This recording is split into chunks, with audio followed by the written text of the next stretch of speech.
4 in the afternoon, and the Oakland sun slanted through the glass front of Premier Motors, stretching long shadows across the polished floor where luxury sedans lined the entrance. The air smelled of synthetic oil, new leather, and money. Marcus Thompson lay beneath a Mercedes, hands black with grease, eyes locked on the suspension system. 34 years old, and more than half his life had been spent speaking the language of engines. His father taught him that language in a cramped garage, back in East Oakland, before illness took the old man and left Marcus with nothing but a worn toolbox.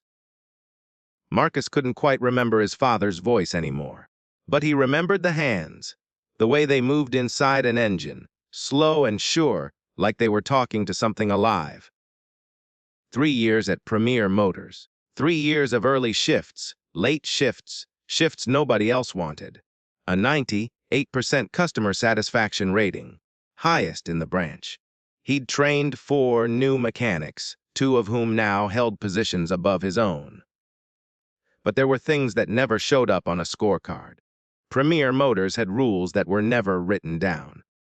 The garage served a certain kind of customer, and if someone walked through those doors who didn't fit the expected profile, there were ways to make them understand they weren't welcome.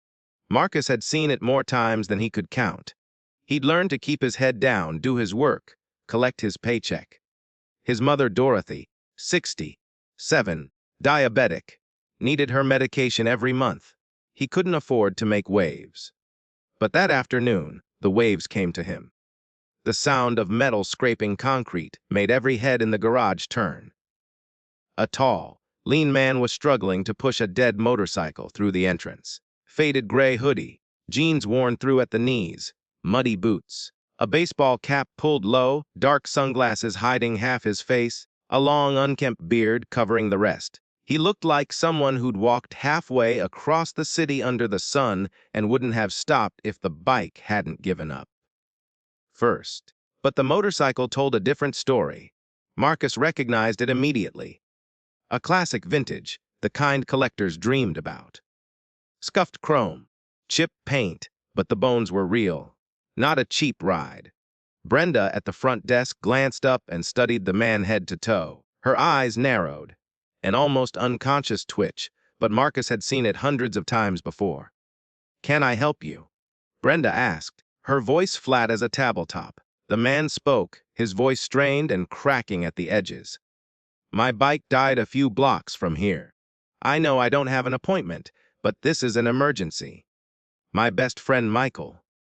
He was in an accident 3 days ago. The doctors just called and said he might not make it through the night. This bike is the last thing Michael ever gave me. 20 years ago. I can't leave it on the side of the road.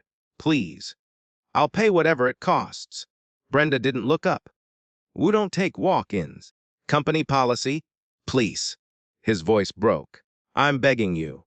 Brenda looked at him once more, at the hoodie, at the boots. Then she snapped her gum and shrugged.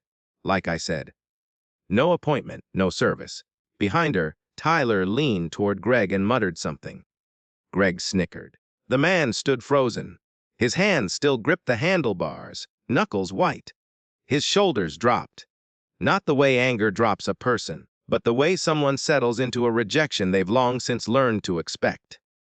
"Okay," he said quietly. "I understand."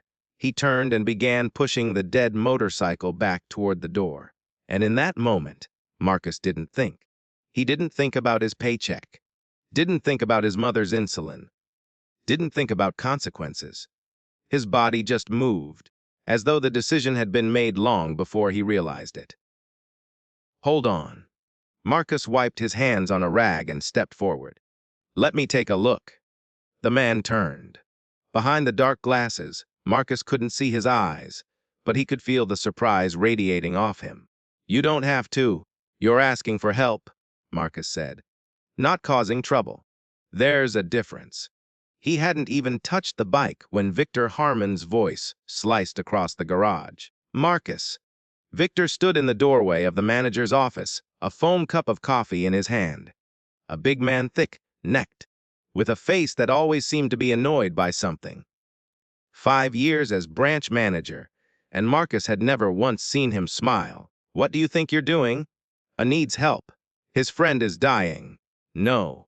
Victor stepped closer, close enough that Marcus could smell the coffee on his breath.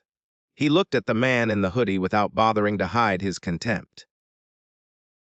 Look at him. Look at how he's dressed. You think someone like that can afford our rates? This garage serves a certain clientele. We don't waste time on people who wander in off the street. Then Victor looked straight at Marcus and dropped his voice. And you should know your place by now. Don't forget where you came from. The garage went silent. Everyone stopped working and stared. Marcus felt their eyes pressing down on his shoulders, but he didn't look at any of them. He only looked at the man standing beside the dead motorcycle. Hands still on the handlebars, head slightly bowed, as if trying to make himself smaller, to take up as little space as possible. Marcus thought about his mother, about the insulin. Then he thought about his father, about the cramped garage in East Oakland, about the hands that moved inside engines. I'm gonna help him, Marcus said. What did you say? I said I'm going to help him. Marcus knelt beside the motorcycle. His hands opened the ignition panel and traced the wires. A loose connection. Probably jarred free when the bike hit a rough patch of road. Less than a minute with the right tool. Behind him, Victor shouted, Marcus! If you touch that bike, you're done. You hear me? You're fired. Marcus didn't stop. He heard every word. He knew Victor wasn't bluffing, but his hands kept working, tightening the wire, checking the connection once, twice, then standing up. Try it now. The man hesitated, looked at Victor, looked back at Marcus. Try it, Marcus said, gently. The man climbed on, turned the key, pressed the ignition. The engine coughed once, sputtered, then roared to life, deep, thick, powerful, drowning out everything else. You did it. His voice was shaking. You actually did it? Marcus nodded. Go, Michael's waiting. The man removed his sunglasses. For the first time, Marcus saw his eyes. Dark red, rimmed, wet. Not the eyes of a stranger. The eyes of someone terrified of losing the last thing that still mattered. I'm sorry. I didn't mean for you to lose your job. That's not your fault. The man gripped Marcus's hand, held it longer than normal, as if trying to communicate something that words couldn't reach. Thank you. Marcus pulled a crumpled receipt from his pocket and wrote his phone number on the back. When you get a chance, let me know how Michael's doing. What's your name? Marcus. Marcus Thompson. I won't forget that name.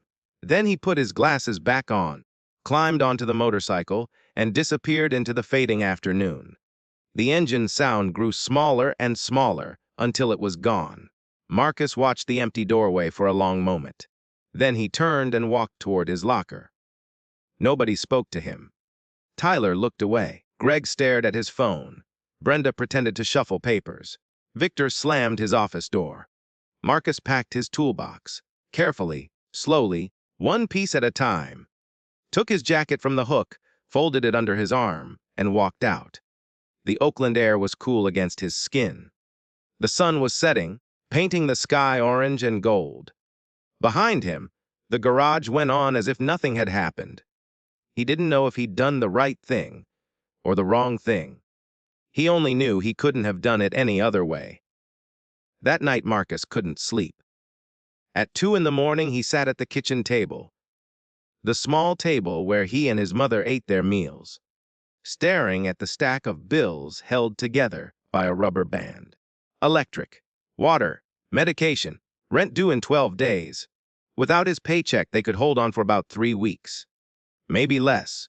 He hadn't told his mother. Every morning, he still got up at the same time, got dressed, carried his toolbox out the door as though there was still somewhere to go. Every evening he came home and said, "Normal day," and went to his room. That small lie felt lighter than the look he'd see in his mother's eyes if she knew the truth. 7 garages. 7 rejections. The first one, the manager read his application and looked up. "You're the guy who got fired from Premier Motors last week, right?" I can't hire someone who got canned for breaking rules. Word travels fast. The second, the owner studied Marcus longer than necessary and said, "You sure you want to be a mechanic? You look more like a car wash type. Detailing, vacuuming. We've got an opening for that." Marcus felt something go cold in his chest. He'd heard suggestions like this before. That someone who looked like him didn't belong underneath a car. "I'm a mechanic. That's what I do." They never called back. The fifth garage, the owner didn't even look at his application. "We're full." But on the glass door, the help wanted sign was still taped up, the ink still fresh. Marcus stood on the sidewalk and stared at that sign for a long time. Then he walked away. On the seventh day, he came home with his shoulders slumped. His mother sat by the window, knitting. "You've been coming home early all week," she said without looking up. "And leaving earlier than usual, too. Strange combination for a man with a steady job." Marcus stood in the doorway. The lie was too heavy now. "Mama," he said softly. She stopped knitting, looked up, not surprised, as though she'd known for a while and had just been waiting for him to be ready. Marcus told her everything: the man with the motorcycle, Brenda's coldness, Victor's cruelty, the choice he made and the price it cost, the old clock on the wall, the one his father bought at a flea market 30 years ago, ticked in the silence. "Did you do right?" she asked. "Wes." "Then don't let a paycheck make you ashamed of who you are." Marcus turned his face away. He was 34 years old. But the tears came anyway. Dorothy took her son's hand, warm and rough. She didn't say anything more, just held on, and sometimes that's all it takes. 3 days later, his phone buzzed. Unknown number. Lately, he'd started dreading calls from numbers he didn't recognize. They were always debt reminders or overdue bills. But something made him answer. "Marcus Thompson. I'm the man from the garage. The one with the motorcycle." Marcus sat up straight. "Michael's going to be okay. He woke up 2 days ago. The doctor said if I'd arrive even an hour later, I might not have made it in time. But I did make it. Because of you." Something loosened in Marcus's chest. A weight he hadn't realized he'd been carrying. They agreed to meet at a small cafe in downtown Oakland. Brick walls, mismatched furniture. Marcus arrived early, took a corner seat facing the door. The man walked in. Still simple, worn leather jacket, faded jeans, boots. But this time no cap, no sunglasses. Hair loose, beard trimmed shorter. And Marcus recognized him. He opened his mouth, closed it, opened it again. No sound came out. "You're Keanu Reeves." Keanu nodded, a slight smile at the corner of his mouth. "That's right. Why didn't you say something? If they'd known who you were, they would have treated me completely differently." "Exactly." Keanu leaned back. "That's the part that exhausts me, Marcus. People are good to me because I'm Keanu Reeves, not because I'm a human being." He ordered 2 black coffees. "I like living simply. Riding alone, wearing regular clothes. No bodyguards, no entourage. But most people, when they see me dressed like that, they look right through me." Keanu stared into his cup for a moment, then looked up. "I know Richard Caldwell, the CEO of Premier Motors. I called him yesterday, told him everything." "What did he say?" "He was angry. Not at you." Keanu slid a plain white card across the table. No logo, just a name and a phone number. "Richard wants to meet you. Call him." He stood, gripped Marcus's shoulder. "I don't know where this leads, but you deserve to hear from the man at the top, directly." Then he left. A moment later, the motorcycle roared to life on the street outside. The same engine Marcus had brought back from the dead. The sound faded and disappeared.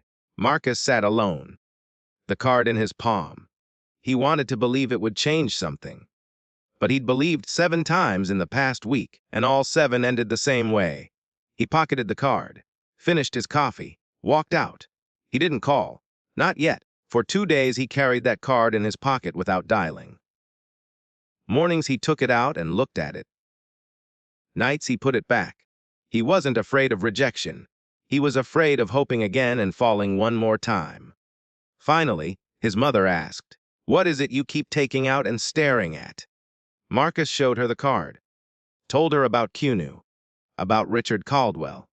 Dorothy looked at the card, then at her son. What are you afraid of? That it'll be the same as the other 7. Maybe. But you won't know unless you call. Marcus called. The next morning, his phone rang. San Francisco area code. Mr. Caldwell would like to meet you today at 2 o'clock. We'll send a car at 11.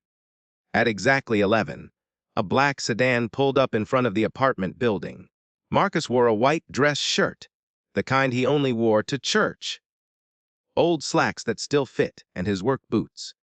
He'd tried to scrub the oil stains from the leather, but some marks wouldn't come clean no matter how hard you worked at them. He didn't own any other shoes. Premier Motors headquarters, a 15-story glass tower in the financial district. Marble lobby, high ceilings. In the elevator, Marcus watched his reflection.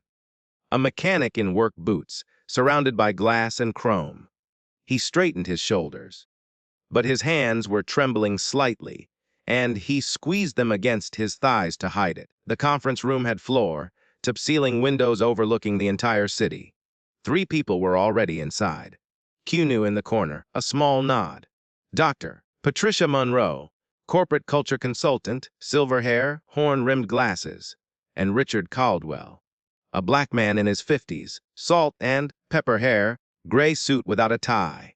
He stood and shook Marcus's hand, firm and warm. Richard turned on the screen. Security footage from the Oakland garage. Marcus watched himself, kneeling beside the motorcycle. Victor red-faced and shouting.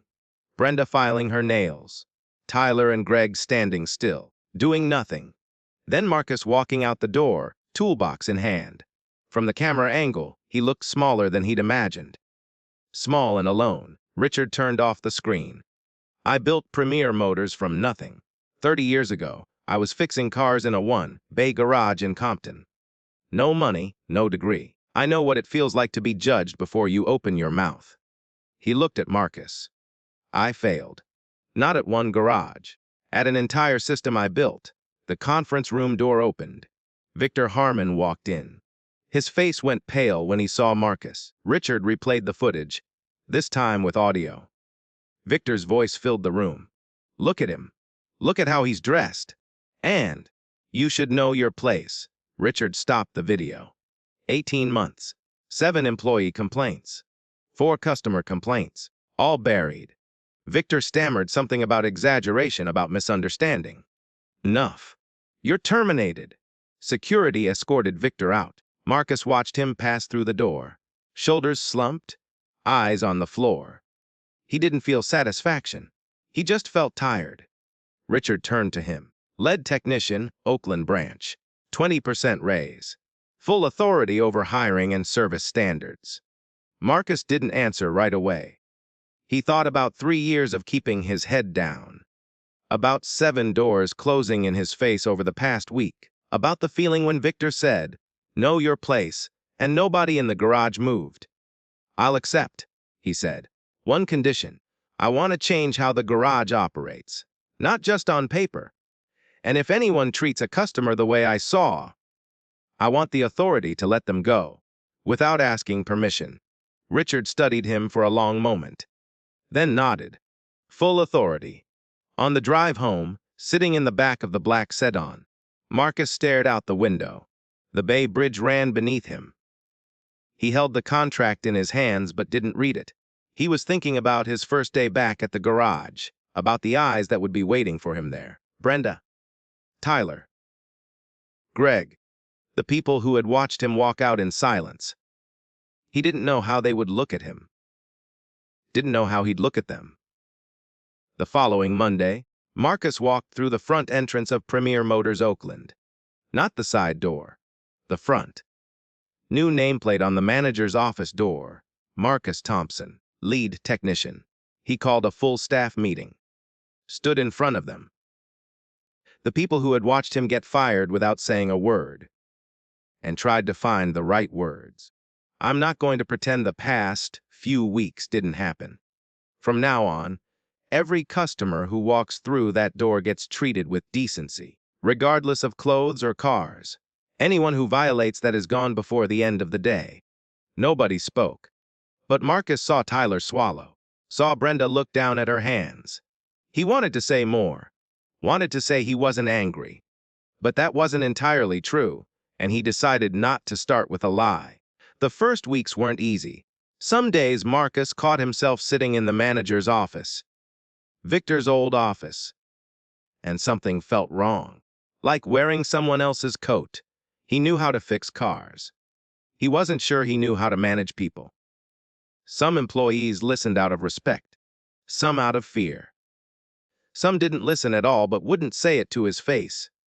Just rolled their eyes behind his back, whispered when they thought he couldn't hear. Marcus noticed all of it, and he didn't always know what to do.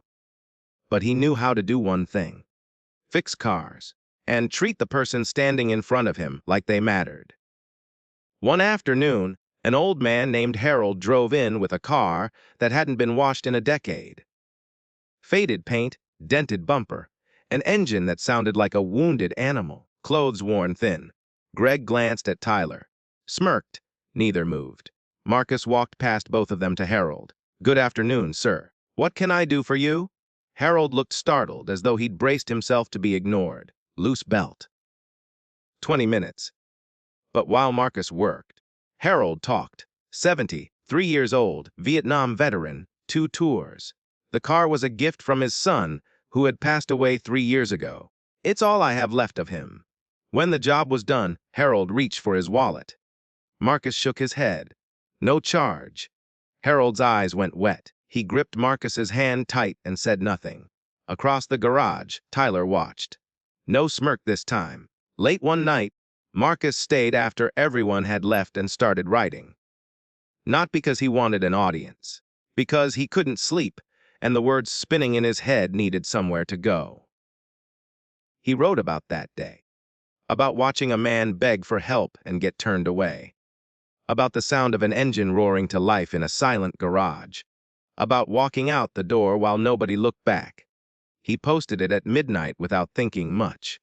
By morning, 5,000 shares. Comments poured in from across the country. Mechanics, nurses, teachers, salespeople, all telling their own stories. Stories that were terrifyingly similar. Different cities, different jobs, different faces. But the same feeling. Keanu called and suggested turning it into a short film series. Behind the Lift. Real stories from real people. Marcus hesitated.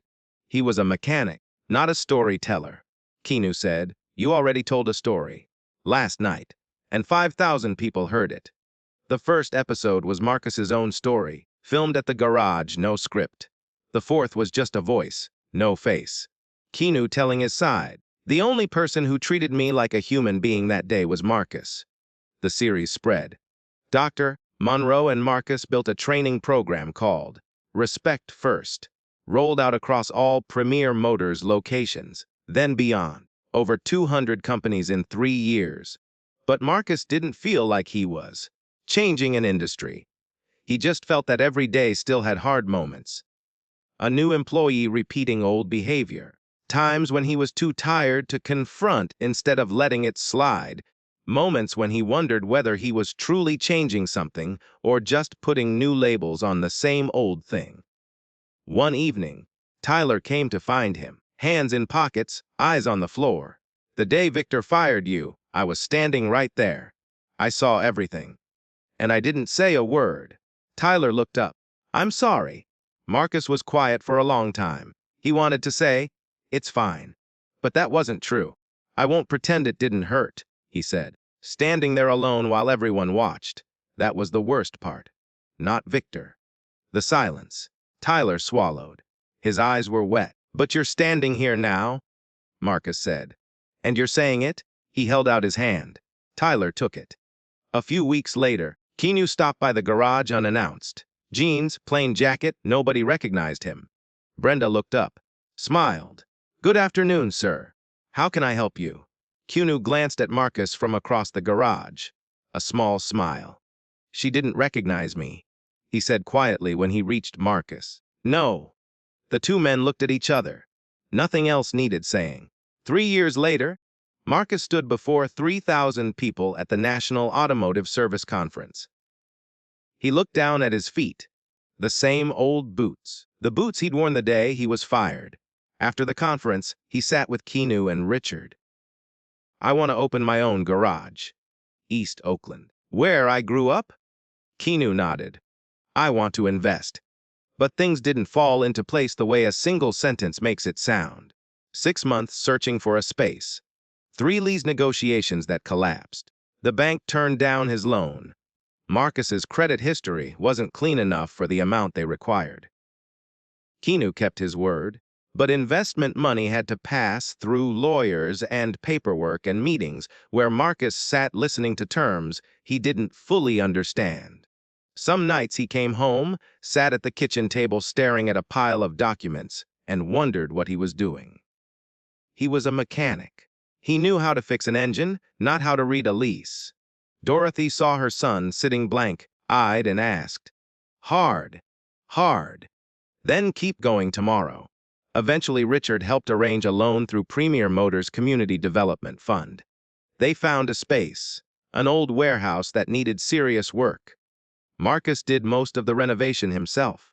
Some days he worked from 6 in the morning until midnight, hands raw, back aching, paint fumes burning his lungs. On a Saturday morning in October, Thompson's Garage opened its doors in East Oakland. 4 service bays, second-hand equipment, and a sign Marcus had painted himself late one night. Repainted 3 times before the letters came out straight: T. Ebbetsaz Garage, W. Fix Cars, W. Respits POP. Opening day wasn't hundreds of people. A few dozen neighbors, a local radio station, some former colleagues. Keanu arrived late, stood in the back, didn't take the microphone. Dorothy sat in a folding chair near the entrance. 70 years old, hair fully white. Marcus kept it short. "My father taught me how to fix cars. My mother taught me the rest. This place is for both of them." Dorothy wiped her eyes. Marcus didn't turn away in time. A few weeks after opening, a 17-year-old kid named Jordan walked in. Thin, clothes a size too big, shoes held together with tape. "I heard you take apprentices. I've been to a lot of places. They all said no." Marcus looked at the boy, saw the fear, the shame, and the desperate hope that maybe this time would be different. "Monday, 7 a.m. Don't be late." "That's it? You don't need to see my records or?" "I just interviewed you." Jordan's smile was so wide it changed his entire face. But Jordan wasn't easy to teach.